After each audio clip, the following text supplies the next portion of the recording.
안녕하세요. 오늘도 말씀 묵상 정주행 시리즈에 오신 분들을 주님의 이름으로 환영합니다. 오늘은 마태복음 20장 우리 같이 묵상할 차례인데요. 마태복음 20장 1절부터 16절까지 그리고 또 의미적으로는 이제 그 뒤에 28절까지 우리가 한번 좀 보면 좋을 것 같은데요. 우리 마태복음 처음 20장 묵상하는 날이기 때문에 한번 먼저 읽어보도록 하겠습니다. 마태복음 20장 1절입니다. 제20장 천국은 마치 품꾼을 얻어 포도원에 들여보내려고 이른 아침에 나간 집주인과 같으니 그가 하루 한 데나리온씩 품꾼들과 약속하여 포도원에 들여보내고 또 제3시에 나가보니 장터에 놀고 서 있는 사람들이 또 있는지라 그들에게 이르되 너희도 포도원에 들어가라 내가 너희에게 상당하게 주리라 하니 그들이 가고 제6시와 제9시에 또 나가 그와 같이 하고 제11시에도 나가보니 서 있는 사람들이 또 있는지라 이르되 너희는 어찌하여 종일토록 놀고 여기 서 있느냐 이르되 우리를 품꾼으로 쓰는 이가 없음이니이다 이르되 너희도 포도원에 들어가라 하니라 저물매 포도원 주인이 청지기에게 이르되 품꾼들을 불러 나중 온 자로부터 시작하여 먼저 온 자까지 삭을 주라 하니 제11시에 온 자들이 와서 한 데나리온씩을 받거늘 먼저 온 자들이 와서 더 받을 줄 알았더니 그들도 한 데나리온씩 받은지라 받은 후 집주인을 원망하여 이르되 나중 온 이 사람들은 1시간밖에 일하지 아니하였거늘 그들을 종일 수고하며 더위를 견딘 우리와 같게 하였나이다. 주인이 그 중에 한 사람에게 대답하여 이르되 친구여 내가 네게 잘못한 것이 없노라 네가 나와 한 데나리온의 약속을 하지 아니하였느냐 네 것이나 가지고 가라 나중 온 이 사람에게 너와 같이 주는 것이 내 뜻이니라 내 것을 가지고 내 뜻대로 할 것이 아니냐 내가 선함으로 네가 악하게 보느냐 이와 같이 나중된 자로서 먼저 되고 먼저 된 자로서 나중되리라. 예수께서 예루살렘으로 올라가려 하실 때 12 제자를 따로 들이시고 길에서 이르시되 보라 우리가 예루살렘으로 올라가노니 인자가 대제사장들과 서기관들에게 넘겨지매 그들이 죽이기로 결의하고 이방인들에게 넘겨주어 그를 조롱하며 채찍질하며 십자가에 못 박게 할 것이나 제3일에 살아나리라.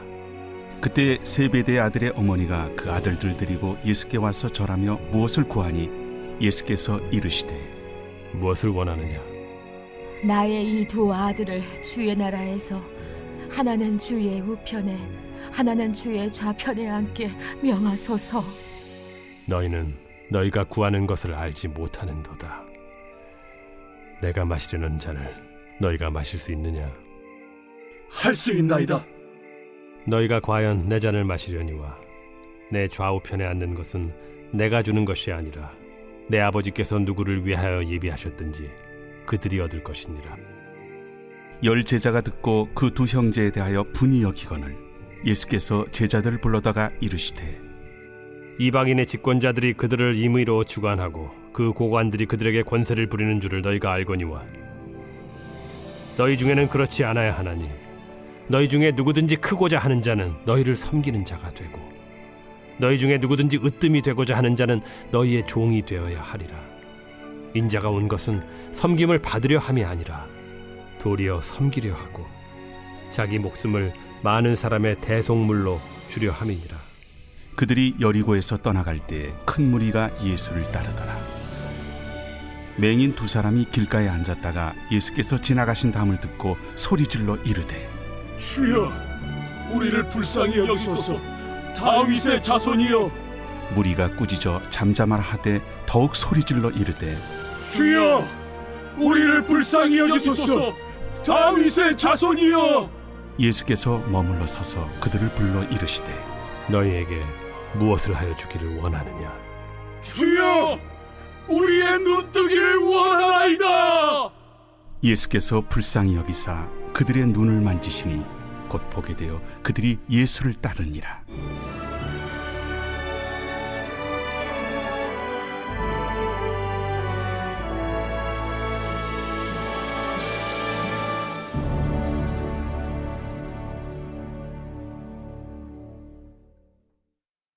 아멘. 마태복음 20장 한번 처음부터 끝까지 읽어봤습니다. 오늘 이제 마태복음 20장의 전반부라고 할 수 있는 1절부터 16절 포도원 품꾼의 비유를 우리가 같이 좀 묵상해 보면 좋을 것 같은데요. 이 마태복음 20장 포도원 품꾼의 비유는 우리가 어제 묵상했던 대로 앞에 나와 있던 그 19장하고 이어지는 내용이라고 우리가 볼 수 있겠습니다. 그래서 앞에서 19장에 나왔던 내용들, 주요 내용들이 뭐였죠? 구원, 그리고 하나님 나라의 주도권이 누구에게 있는 것인지 그것을 예수님께서 말씀해 주셨죠. 그것을 오늘 비유로 다시 한 번 더 확실하게 설명을 해 주십니다. 그래서 오늘 이 포도원 품꾼의 비유는요, 사실 굉장히 좀 단순하죠. 내용도 우리가 이해하기도 쉽고요. 스토리 자체가 한 포도원 주인이요, 이제 품꾼을 고용을 하는데 어떤 이들은 아침 일찍 고용을 하는 이들이 있었고 또 어떤 이들은 그보다 몇 시간 늦게 고용을 하는 사람들이 있었고 또 어떤 이들은 거의 일이 끝날 때쯤 돼서야 고용하게 된 그런 사람들이 있었습니다. 그런데 이제 문제가 어디서 발생을 하느냐? 그 품꾼들이 삭스를 받는 과정 중에 문제가 발생을 하는데요. 포도원 주인이 어떻게 했냐면 이제 가장 먼저 와서 일한 사람들이 있죠. 하루 종일 일한 사람들. 그 사람들하고 처음에 이제 일을 할 때 당시에 이제 보편적인 일당이었던 한 데나리온을 주기로 약속을 했습니다. 그래서 그들에게도 한 데나리온을 주고 또 나중에 와서 얼마 일하지 않은 사람들, 그들에게도 똑같이 한 데나리온을 주었다라는 거예요. 그러니까 일을 이제 하루 종일 한 사람들, 먼저 채용된 사람들은 이제 어떻게 하느냐? 주인을 원망하는 거예요. 어제서 자신들과 늦게 와서 일한 사람들을, 별로 일도 안 했는데 그 사람들을 똑같이 임금을 주고 대우를 하느냐 라고 막 원성을 주인에게 보내는 거죠. 근데 주인이 뭐라고 합니까? 원래부터 한 데나리온의 삭스를 주기로 계약한 것이니 문제 없다. 그리고 늦게 오는 자에게도 동일한 임금을 주는 거는 너희들을 부당하게 대하는 게 아니라 주인인 내가 좋은 마음으로 말미암아서 한 건데 그것을 너희가 어찌하여 악하게 보느냐 라고 포도원 주인이 이야기를 합니다. 오늘 이 비유는요, 굉장히 직관적이에요. 보통 이 포도원은 하나님의 나라로 비유가 됩니다. 그럼 주인은 누굴까요? 바로 그 품꾼들을 고용하는, 하나님 나라로 하나님의 백성들을 초청하는 하나님이겠죠, 하나님. 그리고 품꾼들은 누굽니까? 하나님의 나라에 초청되는 백성들을 의미하는 거죠. 오늘 이 비유에서는요, 두 가지가 드러납니다. 첫 번째는 포도원, 즉 하나님의 나라의 온전한 주도권은 누구에게 있냐? 주인, 즉 하나님께 있다라는 겁니다. 이 나라는요, 주인의 성향에 따라서 자비와 사랑이 넘치는 나라예요. 하나님이 자비와 사랑이 넘치는 분이시기 때문에 이 나라도 자비와 사랑이 넘친다라는 거예요. 그래서 그것을 기준으로 움직이는 나라입니다. 누가 더 수고했고 덜 수고했고 누가 더 먼저 왔고 누가 더 늦게 왔고 그런 거에 따라서 줄을 세우고 점수를 매기고 하는 나라가 아니라 모든 기준은 무엇이다? 자비와 사랑. 그리고 그것을 누가 행한다? 주인이신 하나님께서 행한다. 그런 나라예요. 이 나라는. 그게 첫 번째입니다. 두 번째는, 오늘 이 비유에서 드러나는 두 번째는 나중에 온 자가 똑같은 임금을 받는 것에 대해서 시기하는 먼저 온 자들이 있다라는 겁니다. 그러니까 이 먼저 온 자들이 시기를 한다라는 것 자체가 사실은 그동안의 여러 가지 비유에 의해서 계속 나타나고 있는 똑같은 패턴입니다. 그러니까 먼저 온 자들의 사고방식은 뭡니까? 우리가 일을 더 많이 했으니까 더 많은 돈을 받아야 된다. 그러니까 내가 더 무언가를 했으니까 더 많은 무언가를 받아야 된다. 라는 사고방식을 가지고 있는 거죠. 내 행위로 무언가를 얻어내야 된다라는 사고방식인 거죠. 그거는 앞서 나왔던 부자 청년이 가지고 있었던 사고방식이기도 하고, 우리가 많이 들어왔던 탕자의 비유에서 첫째가 가지고 있었던 사고방식이기도 합니다. 뭐예요? 내가 이러이런 거를 했으니 이러이런 거를 주십시오. 그것은 하나님 나라의 기준이 아니죠. 구원은 내가 무엇을 한 걸로, 그것에 대한 결과로 얻는 것인가요? 그렇지 않죠. 내가 뭘 했기 때문에 얻는 게 아니라 하나님이 은혜로 주시는 겁니다. 그 백성들에게. 근데 이제 여기 먼저 고용되어져서 왔던 사람들의 사고방식은 뭡니까? 내가 더 많이 일했으니까 내가 더 받는 게 당연하다. 그런 시기하는 그런 사고방식을 가진 자들이 분명히 있다라는 겁니다. 근데 사실 따져보면요, 먼저 온 사람들도 포도원에 들어와서 일을 하고 품삯을 받았다라는 것만으로도 사실은 감사한 일 아닌가요? 그런데 어느새 그 감사는 사라져버렸다라는 거예요, 그들에게. 우리도 마찬가지입니다. 내가 사실은 구원받고 천국 가게 됐다라는 것만으로도 사실은 감사한 일 아닌가요?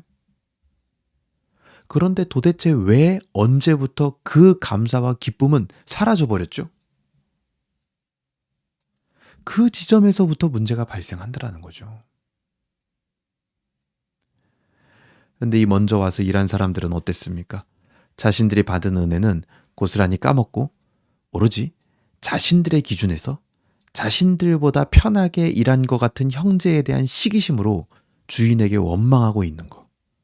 그것은 정말 어리석은 모습입니다. 지속적으로 다른 형제 혹은 다른 집단에 대해서 불만을 가지고 비방하는 자들의 특징이 바로 여기 이 지점에서 시작이 되는 겁니다. 하나님 나라의 기준대로 섬기지 못하고 인간적 기준에서 섬기고 있기 때문에, 인간적 기준이란 건 뭐죠? 내가 이만큼 했으니까 난 이만큼 받아야 돼 라는 그 기준으로 섬기고 있는 거예요. 사랑과 자비의 기준이 아니라. 그렇기 때문에 나보다 더 괜찮은 결과를 얻고 있는 것 같은 다른 이들을 인정하지 못하는 거죠. 그래서 마음에 뭐가 일어나요? 시기심이라는 게 일어나는 겁니다. 이 세상은 그럴 수 있습니다. 이 세상은요, 시기심으로 경쟁하기도 하고 시기심에서, 질투에서 힘을 얻어가지고 내 실력을 키우고 성공하려고 애쓰기도 합니다. 그런데 과연 우리 신앙이 그러해서야 될까요?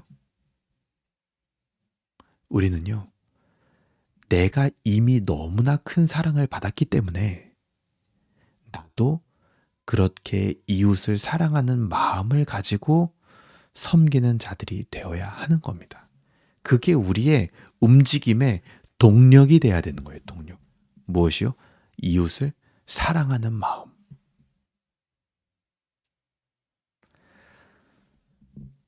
다른 대상을 시기하고 또 그 시기하는 결과로서 많은 경우 비방을 합니다.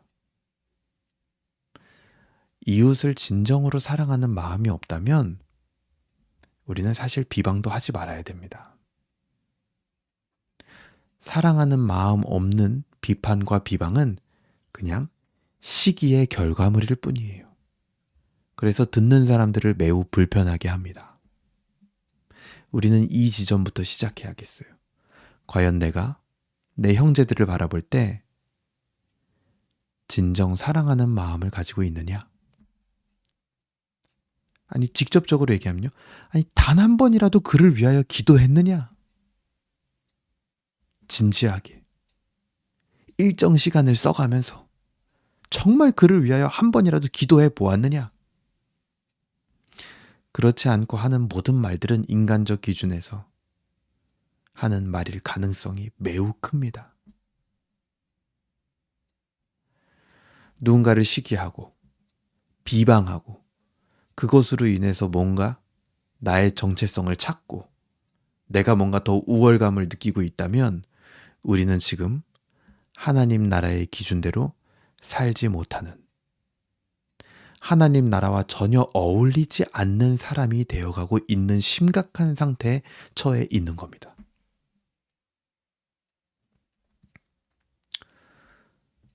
우리는요, 누군가가 잘못되었다라고 말하기 전에 내 안에 하나님 나라에 합당한 기준과 그리고 과연 그 복음의 생명력이 살아있는지 그거부터 점검해야겠습니다.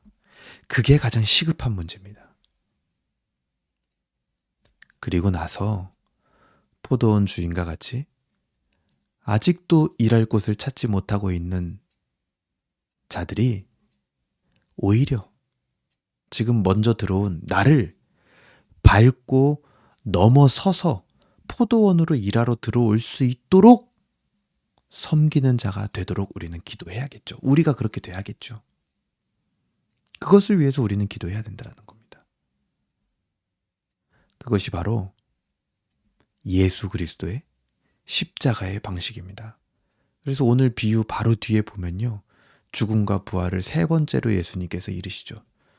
내가 죽고 부활할 것이고 대제사장 그룹이 나를 채찍질하며 십자가에 넘겨줄 것이다. 그야말로 예수님은요, 우리가 포도원 안으로 들어올 수 있도록 완전히 짓밟히신 분이잖아요. 그 뒤에도 보세요. 한 어머니가 등장을 해서요, 자기 아들들을, 예수님의 제자들이었던 아들들을 하나는 오른편에 하나는 우편에 앉혀달라고 막 청탁을 합니다. 그리고 또 형제들 12 제자들이 그걸 듣고요, 또 막 화를 내요. 다 같은 그 사고방식에 사로잡혀 있다라는 거였죠. 그것을 반증하는 겁니다, 지금. 그러니까 예수님이 뭐라 그럽니까? 너희 중에 누구든지 으뜸이 되고자 하는 자는 너희의 종이 돼야 된다. 인자가 온 것은 섬김을 받으려 함이라 아니라 도리어 섬기려 하고 자기 목숨을 많은 사람의 대속물로 주려 함이니라. 이렇게 말씀하시잖아요. 우리가 예수님을 따르는 자들이라면 우리의 방향성도 이와 같아야 될 줄로 믿습니다. 오늘 이 아침에 기도할 때는요, 여러분, 첫 번째, 혹시라도 이게 뭐 모든 분들에게 저도 해당할 거라고 생각은 안 합니다. 근데 하지만 내 안에 끊임없이 일어나는 어떤 시기심이 있다면, 그리고 막 비방하고자 하는 마음이 있다면, 여러분, 오늘 이 아침에 기도할 때요, 그 마음을 정리하실 수 있기를 바랍니다.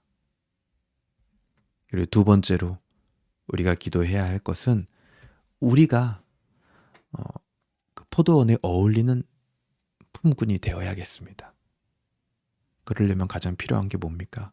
먼저 내 안에 하나님 나라에 합당한 기준과 복음이 살아있는지, 그리고 내 정말 그 이웃을 위하여 비방하고 판단하기 전에 먼저 기도를 하고 있는지, 그것을 좀 점검해 봤으면 좋겠고, 오늘 아침에 떠오르는 이웃이 있다면, 그리고 내 평소에 좀 마음에 안 들고 시기하는 이웃이 있다면 오늘이 아침만큼은 그를 위하여 기도할 수 있는 시간이 되었으면 좋겠습니다. 그게 시작이죠. 그가 나를 밟고 하나님 나라의 더 큰 자가 되도록 나 자신을 내어줄 수 있는 시작 지점, 바로 기도라는 겁니다. 그래서 오늘 이 아침이 그런 하나님 나라의 역사가 내 안에 일어나는 시간이 되기를 주님의 이름으로 소망합니다. 자, 기도하고 오늘 묵상을 마치도록 하겠습니다. 기도하겠습니다.